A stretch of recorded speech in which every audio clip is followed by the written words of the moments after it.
Every Monday, we check in with Vail Mountain Rescue to learn about their latest missions or what's happening out in the backcountry. Todd Goulding is here now. And Todd, you've had a quiet week, haven't you? We have. As far as rescue missions are concerned. It's in terms of the calls getting in, it's been relatively quiet. That's not unusual for this time of year. We're kind of getting that transition time from folks being excited to go into the backcountry to maybe focusing on other outdoor activities. And as we go through here the next couple months, we'll actually start getting the whitewater season. Believe it or not, it's not too far around the corner. Yeah, definitely isn't. We start to transition all of our focus and training towards whitewater and getting out into search in the backcountry versus winter type rescues. So. And in addition to all the rescues that you do, several a year, you guys have been working really hard training for reaccreditation. Tell us about this. Sure. So Mountain Rescue is part of the Rocky Mountain region of the Mountain Rescue Association, which is a national organization that kind of is the overall organization for different groups around the country.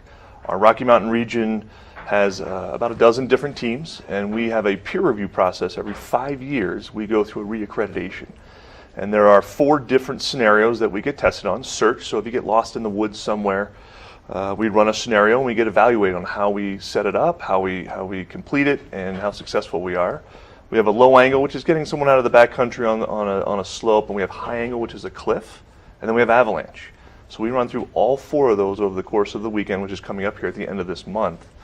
It's a big focus for our group to get that done. Well, it definitely is. And you're being judged or scored or however the calculations go by peers, by other mountain rescue teams in the area. That's right? exactly right. And the whole purpose of that is because we serve as mutual aid for different groups. So Summit County, their search and rescue group, we obviously meet up there at the top of Vail Pass frequently. And what we want to know is, what is the relative skill set of that group? Can they plug in easily if we needed help, or they need help vice versa? So by having some standards across the different groups in our region and the country, we're able to help each other out seamlessly. So when I show up over at Summit County, they know, Todd Goulding, here's your skill set, here's how we can plug you in, we can take your team, you can help us, or vice versa, we can go there.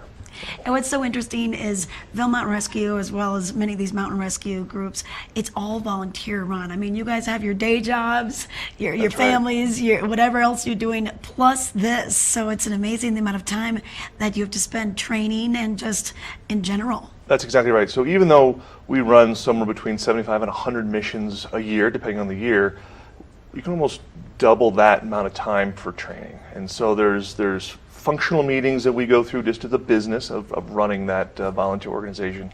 And then there's the training. And so we've been really ramping up that training now for the reaccreditation, and we have to dovetail that into what's our next kind of phase of search and rescues. Like I said, we're getting into whitewater, so we'll start moving into getting our folks, dusting off the rope bags and our PFDs and all of those things, and getting our hiking boots out and kind of putting our skins and snowshoes away. So we're kind of getting to that transition. So it's really intense for our volunteer group to be training on top of, like you said, all of our day jobs. Yeah, it's incredible. And I know that the endowment fund was started to help you guys with just the cost of operating Vail Mountain Rescue. You guys are dispatched by the sheriff's office, but it's not like you receive a lot of funding from them or anywhere else. So on top of all the training, then fundraising was put on you guys' shoulders. But there's that whole side of finance. It does take some money to do this. We have a great relationship with the ambulance district. We have a great relationship with the sheriff's office. We don't charge for anything we do. So we don't get reimbursed from anyone we go out. And sometimes we do all these trainings. It takes time and resources. So we do a lot of fundraising to bring in that. It's about $100,000 a year plus or minus to run the organization. That's just replacing of gear, fuel, those types of things we can get from the sheriff a little bit and other organizations that help support our organization. Okay, all right. Well, if we want to find out more, maybe donate, or if we want to become a part of your team, what's your website? It's vailmountainrescue.org, and we're open to any questions. It's a great resource. You can go onto our website, learn all about our team, how to sign up, become a team member, or just learn some basic facts and safety about the backcountry. Okay, well, hopefully we don't need your help, but it's nice to know that you're there. Yes, Vail Mountain Rescue, and they can help you out winter or summer, these transitionary times, and you can learn more, once again, by going to their website, vailmountainrescue.org. We have more coming up with Good Morning Vail. We have Mark Sassy is coming up with your weather.